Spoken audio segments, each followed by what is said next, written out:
관을 둘러싸고 있는 회곽의 성분을 분석해보기로 했습니다. 정밀한 분석을 하기 위해 먼저 안동 미라 발굴 현장에서 일선문 씨와 이명정의 회곽에서 시료를 채취해야 했습니다. 이 회곽은 과연 미라의 비밀을 담고 있을까요?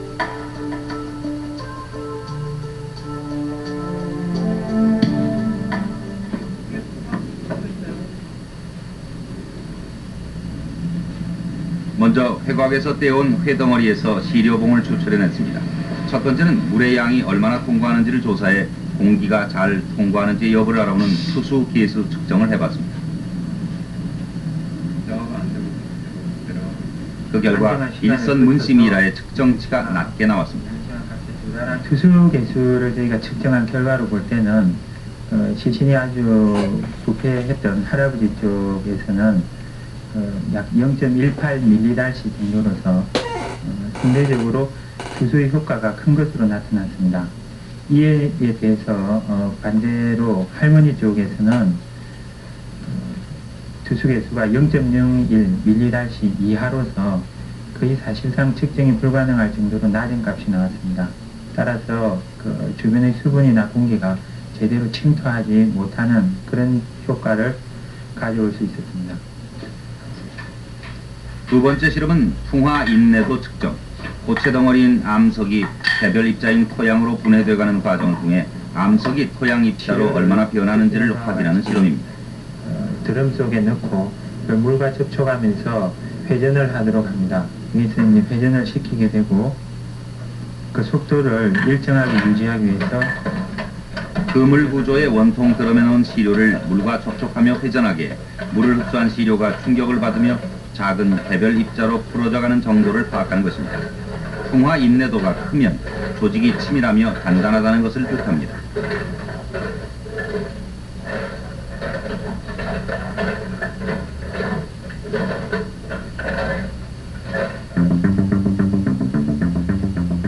풍화 인내도 측정 결과 이명정 회곽의 시료에서는 풍화를 거친 후 약 45%가 부서져 나갔음을 알 수 있었습니다. 장기적으로 볼 때 시신을 그대로 보존하기는 적합하지 않다는 결과를 얻은 셈입니다. 그에 비해 일선 문씨 미라 회곽의 시료에서는 약 2%만이 풍화를 받아 빠져나가고 나머지는 그대로 보존됐습니다. 결국 폐의 조직에 대한 검사를 거친 후 남편 이명정의 회곽과 미라로 발견된 아내 일선 문씨의 회곽에 차이가 있다는 것을 알 수 있었습니다. 그 차이는 어디에서 비롯되는 것일까요? 할아버지 쪽의 무덤에서 발견되는 이런 성분들은 주로 국내의 다른 지역에서도 발견되는 것과 같은 정도의 성분을 가지고 있습니다. 이에 비해서 할머니 쪽의 무덤에서 발견되는 재료들은 상대적으로 석회분의 함량도 높고 또 점토의 함량도 높게 발견이 됩니다. 따라서 이것은 일반적인 매장의 방법을 따랐다기보다는 훨씬 더 정성을 기울여서 다른 재료의 성분을 첨가했던 것으로 생각할 수 있습니다.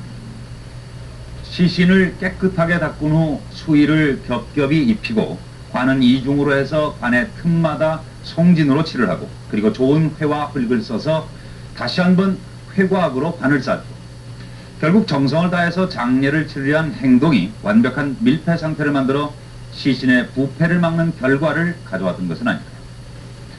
고대 이집트인들처럼 어떤 특별한 건조 방부 처리를 하지도 않았는데 수백 년 세월이 흘러 우리 앞에 모습을 나타낸 미라. 우리는 이 사실을 어떻게 받아들여야 할까요? 그저 신기하게 혹은 재미있게 그렇게 단순하게만 바라보아도 되는 것일까요? 한 국제학술지에는 17세기경 그리스에서 나타났던 고대 건축용 석회 제조 기술에 관한 연구 논문이 실렸습니다. 그 논문에 하면 지진을 견뎌낸 한 수도원 건물이 고강도 석회로 만들어졌다는 것입니다. 그런데 안동 미라 회곽의 제조 기술은 바로 그 석회 제조 기술과 이번 안동 미라의 발견을 통해서 외국에서만 볼 수 있었던 이런 석회 제조 공정 기술이 동시대의 우리나라 기술에서도 발견이 된다는 점이 무척 흥미롭습니다. 그래서 이러한 부분에 대해서 우리나라의 과거 과학 기술이 어느 정도 수준에 이르렀는지를 앞으로 지속적으로 연구하는 방법이 필요하다고 봅니다.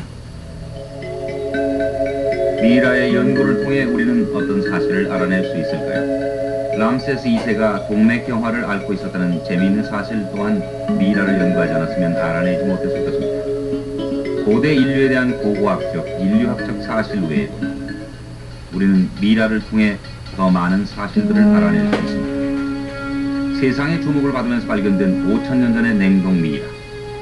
현대의학은 첨단적인 방법을 동원해 이 냉동인간의 당시 모습을 복원해내기로 했습니다. 이 냉동인간에 대한 복원 작업은 세계적인 이목을 집중시키기에 충분했습니다. 각종 의학적 정보와 첨단 장비로 복원된 5,000년 전 냉동인간의 모습은 과연 어떠했을까요?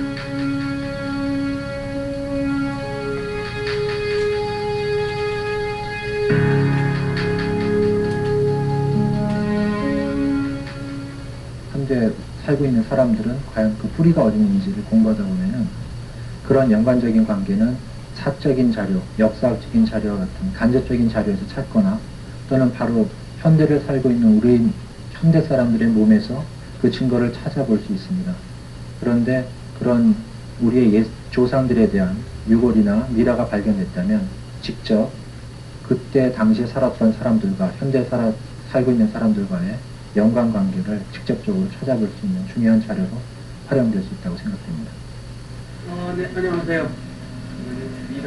예. 그렇다면 조선 중기 양반집 교수였던 일선문 씨는 어떤 모습이었을까? 예. 취재팀은 400여 년 전의 여인 일선문 씨의 당시 모습을 복원해 보기로 했습니다. 발굴 당시의 미이라 일선문 씨의 사진과 함께 종손의 사진도 건네주고 당시 모습을 복원하는데 전면 사진이 없어 일단 안면에 점을 찍은 후 측면 사진을 만들어 방향을 전환시키는 작업을 거쳐야 했습니다.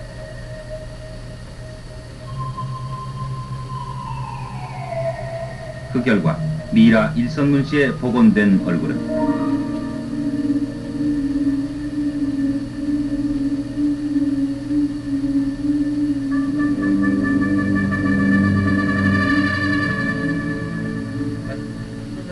예. 종손과의 사진을 비교해본 결과 믿을 수 없는 미스터리한 사실을 발견했습니다. 15대조, 16대조의 얼굴 모습을 그 후손이 그 당시에 초상화와 비교해 볼 때 그대로 고스란히 가지고 있는 분들을 많이 제가 보게 됐는데 이 경우도 대체로 그렇게 봐야 될 것 같습니다. 양쪽 전두골이 합쳐져서 이루어진 전두봉합의 흔적이 있는데 이런 걸 가진 분들은 많지 않습니다. 그런데 400년도 넘어서 그 후손에게 특징을 또 그대로 가지고 계십니다. 그 다음에 이마가 가로로 넓고 이마에 척두선, 이 선이 뚜렷하죠. 이분도 뚜렷한 판판한 이마를 가지고 계십니다. 이분의 얼굴이 가로가 1대 1.5로서 한국 사람으로서는 얼굴이 매우 긴 형입니다. 근데 이 할머니께서도 얼굴이 가로가 1대 1.5로서 똑같습니다. 그 밖에 눈 사이가 약간 먼 특징이라든지 코가 좁다든지 입이 크다든지 이런 점도 아주 정확히 일치하고요. 광대뼈가 아래로 붙어 있다는 점도 특징인데 이분도 그런 특징을 그대로 가지고 있습니다. 그리고 이 광대뼈와 위턱뼈와 이 턱뼈와의 관계 때문에 이 주름이 생기는데 그 주름이 이 후손의 이 주름하고 정확하게 같습니다. 그것은 속에 뼈의 구조가 같기 때문에 피부 주름이 같은 형상을 띠는 건데 이렇게 정확히 일치한다는 것은 믿어지지 않을 정도로 여러 부분에 아주 흡사하게 이렇게 닮아있습니다. 그래서 아마도 이런 부분에 이런 얼굴 모습의 여성형이 이분이 아니었을까 이렇게 생각됩니다. 400여 년의 세월이 흘러 모습을 드러낸 조선 중기의 한 여인 일선문 씨. 그는 왜 하필이면 자신과 그토록 흡사하게 닮은 자손에 대해 모습을 드러낸 것일까요? 이 심상치 않은 인연을 우리는 그저 우연으로 받아들여야만 할까요?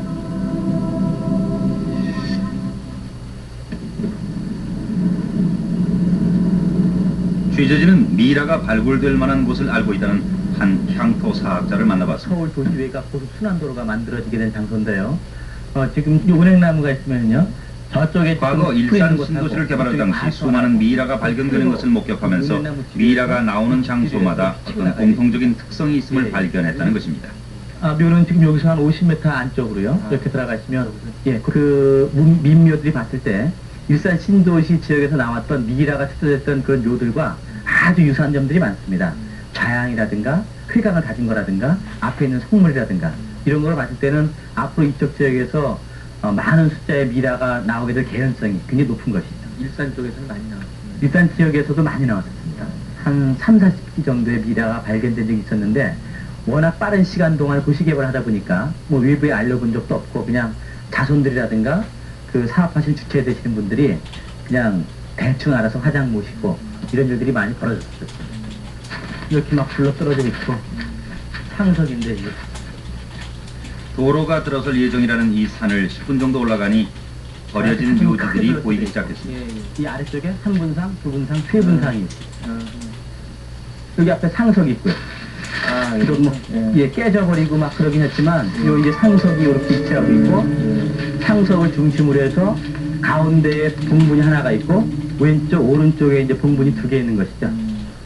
저쪽에 사성이라고 하는 것은 이제 이 묘의 경역도 나타내지만, 경계를 나타내기도 하지만, 위에서 내려오는 물들을 좌우로 흘러내리게 하는 역할도 함께 하고요. 그러니까 지금 여기서 이 봉분으로 봤을 때는 이분도, 우리가 흔히 얘기하는 벼슬, 관직이 아마 꽤 높아졌던 것 같아요. 이 봉분의 크기로 봤을 때. 그 다음에 이 사성 같은 게 규모로 같은 거 봤을 때도 한때에는 굉장히 그 영환을 누렸던 그런 분들 집안이 아닐까 생각이 되는데, 저렇게 앞에 거의 100년상 가까이 되는 아주 큰 나무들이 자라고 돌보지 않는 것에 봐서는 이런 것 같은 경우는 나중에 우리가 이장 작업 같은 거 할 경우에 미이라가 나올 가능성이 꽤 높습니다. 그러니까 그런 것은 뭐 그 여기 지금 앞에 있는 이 묘의 자양 자체도 그렇고 묘소 돌본 것 자체도 그렇기 때문에 가능성이 있는 것이죠. 일산 지역에서 이런 예를 제가 보았기 때문에 제가 말씀을 드리는 겁니다. 울창한 나무에 가려 주의 깊게 살펴보지 않으면 알아볼 수조차 없는 많은 묘지들. 아무도 돌보지 않은 이 버려진 묘지들 아래에는 어쩌면 또 한 사람의 조선시대 여인네가 또는 젊은 남자가 생전의 모습을 그대로 간직한 채 잠들어 있을지도 모릅니다.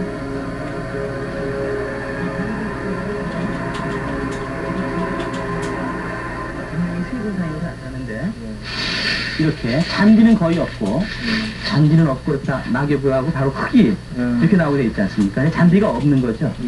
보면 이렇게 흙이 굉장히 축축하고요. 그 다음에 뿌리 같은 거 지금 이런 나무 뿌리가 연결돼 있다 보니까 여기 같은 경우는 습기가 굉장히 많고 나중에 이장을 하게 될 경우에 이 관 같은 데서 물이 나올 가능성도 있고 아무튼 이번에 저희가 그 도로가 나면서 개량 작업을 할 때 제가 유심히 잘 봐서 어떤 미라가 이것이다 라고 얘기는 할 수 없더라도 앞으로 그런 쪽에 관심을 많이 갖고 우리가 어떤 연구의 대상으로 삼아주지 않나 이런 생각을 좀 하게 됩니다. 신도시 개발하면서 무관심 속에서 이장됐던 많은 미이라들. 시공을 초월해 우리에게 다가온 미이라를 우리는 바쁘게 돌려보내야만 할까요? 얼마 후 이 장소에서 미이라가 나온다면 우리는 그 인연의 손짓에 어떻게 대답해야 할까요?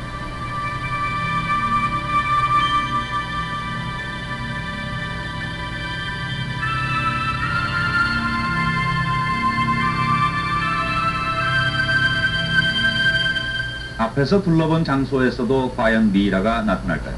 그 장소에서 미이라가 나타났을 때 우리는 또 한 번 우연히 가져온 재미있고 신기한 일로 넘겨버리고 말 것입니다.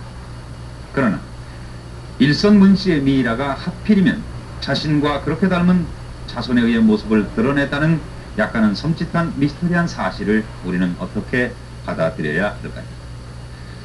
어쩌면 미이라는 무언가를 알려주기 위해서 차가운 땅 속에서 몇백 년 세월을 기다려온 것인지도 모릅니다. 글로 남기지 못한 과거의 사실들, 문명으로 전달하지 못한 선조들의 발자취를 들려주기 위해서 미이라는 시간과 공간을 뛰어넘어 우리에게 다가오고 있는 것은 아닙니다.